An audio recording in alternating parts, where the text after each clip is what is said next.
తినడానికి లేనప్పుడు, కట్టుకోవడానికి లేనప్పుడు, హాయిగా పడుకోవడానికి లేనప్పుడు, నిశ్చింతగా నిద్ర పట్టనప్పుడు ఆ 100 కోట్లు అవతల బారేసి ఆటో డ్రైవర్లో బతకడం నయం. ఆటో డ్రైవర్ మీరు గమనించండి, ఆటో డ్రైవర్ ఎలా ఉంటాడు. వాడు ఆటో అద్దెది, వాడు అద్దెకి తెచ్చుకుంటాడు, పొద్దున్నే వెళ్ళి తెచ్చుకుంటాడు, దానికి సాయంత్రానికి 200 300 కట్టాలి. సాయంత్రం వేసరికి వాడు 600 సంపాదిస్తాడు, 300 అద్దె ఇచ్చేస్తాడు.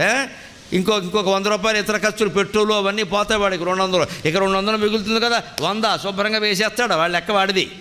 వేసేసి ఇంటికి వెళ్ళి 100 ఇస్తాడు. చంపేస్తాను, పులుసుకో 2 పెట్టలు ఎంత చంపేస్తానంట. వాడు పెళ్ళాం మహాపతివ్రత, వాడు చెప్పినట్టు వింటుంది. అందుకని వండి పెడుతుంది, శుభ్రంగా తినేస్తాడు. ఆటో డ్రైవర్ 100 రూపాయలు కూర భోజనం వాడు తినేస్తాడు. బయట మొలక మంచం వేసుకుంటాడు, నెక్కర వేసుకుంటాడు, నోట్లో సిగరెట్ ఎట్టుకుంటాడు. రావో ఈ సందమామా అని పాట పాడతాడు వాడు. ఈ కోటీశ్వరుడు కంటే వాడు ఆనందంగా ఉన్నాడు. సంపాదించింది ఏదో ఖర్చు పెట్టేశాడు, ఇవ్వాల్సింది ఏదో ఇంటే ఇచ్చేశాడు, వాడికి కావాల్సింది ఏదో తాగాడు, తిన్నాడు, ఏదో ఏడిచాడు, నిశ్చింతగా ఉన్నాడు. ఈ 100 కోట్లు ఉన్నవాడు ఏం చేశాడు?